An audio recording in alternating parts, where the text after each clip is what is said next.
Hello students, हम करने जा रहे हैं relative atomic mass and relative molecular mass. ना उससे पहले टर्म आ जाती है हमारे पास atomic mass.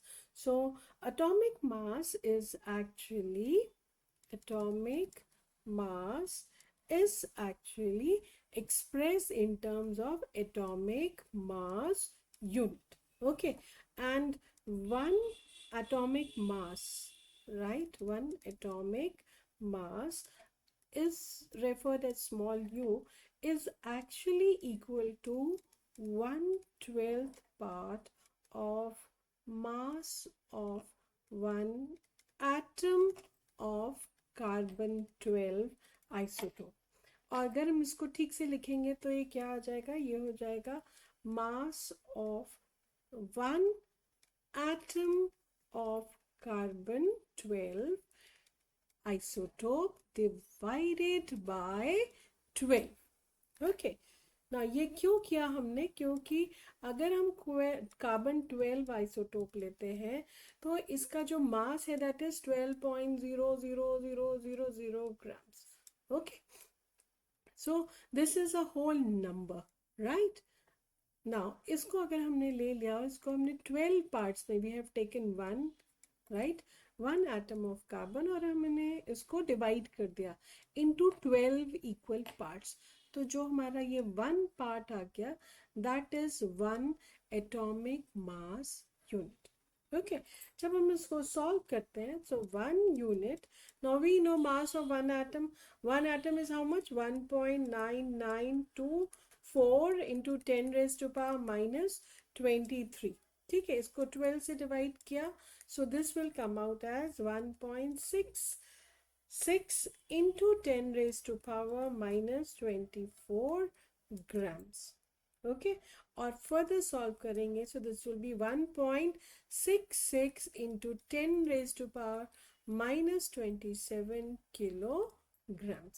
So this is the value of 1 unit, right? Now इसको अगर हम फॉर्मूले में देखते हैं तो I insert a new page।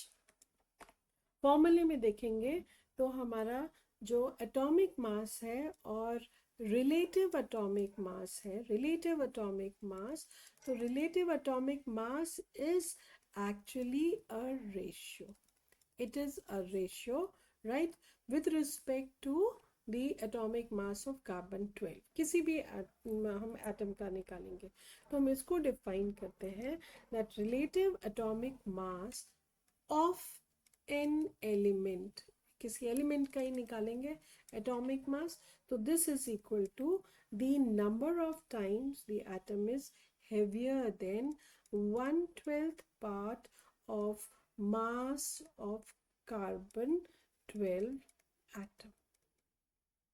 Okay, तो रिलेटिव में हम क्या करते हैं, हम इन रिलेशन विथ करते हैं। तो हम रिलेटिव एटॉमिक मास का फॉर्मूला लिखेंगे, मास of one atom of the element, right, divided by, किसे डिवाइड करेंगे, mass of 1/12 of an atom, ठीक है, ऑफ विच, ऑफ कार्बन 12। अब आप सोचेंगे बार बार हमने कार्बन 12 भी क्यों नहीं लिया, हमारे पास हाइड्रोजन है, ऑक्सीजन है, नाइट्रोजन है, सल्फर है, फॉस्फोरस है। तो जब ये कैलकुलेट किया जा रहा था तब देखा कि hydrogen is not exactly 1.0, okay, oxygen is also not 6.0, nitrogen is also not 14.0। तो ये सब क्या है, इनके पास आगे डेसिमल के आगे वैल्यू है, वेयर एज कार्बन 12 जो है इट इज एग्जैक्टली 12.0000। ओके, इसलिए चूज किया गया carbon 12। Okay, now after relative atomic mass, let's talk about relative atomic mass, molecular mass। तो जब हम रिलेटिव मॉलिक्यूलर मास लेते हैं तब हम निकालते हैं molecule, right, mass of molecule, molecular mass किसका, या किसी एलिमेंट का या किसी कंपाउंड का। तो इसका डेफिनेशन क्या आती है, the definition is the relative molecular mass of an element or a compound is actually the number of times it is heavier. So one molecule, अगर हम formula wise लिखेंगे तो हम क्या लिखेंगे, one molecule of an element, right? या हम इसकी जगह कंपाउंड ले लेंगे ना, हमने पहले उसमें एटॉमिक मास में क्या था, यहाँ एटम लिया था, तो यहाँ पे भी हमने क्या लिया था, एटम। ओके, जब यहाँ मॉलिक्यूल लेंगे तो यहाँ पे हमारा मॉलिक्यूल आ जाएगा, it is heavier than, right, so it is heavier than 1/12 mass of an atom of, यहाँ ध्यान रखना है, कार्बन 12 का एटम।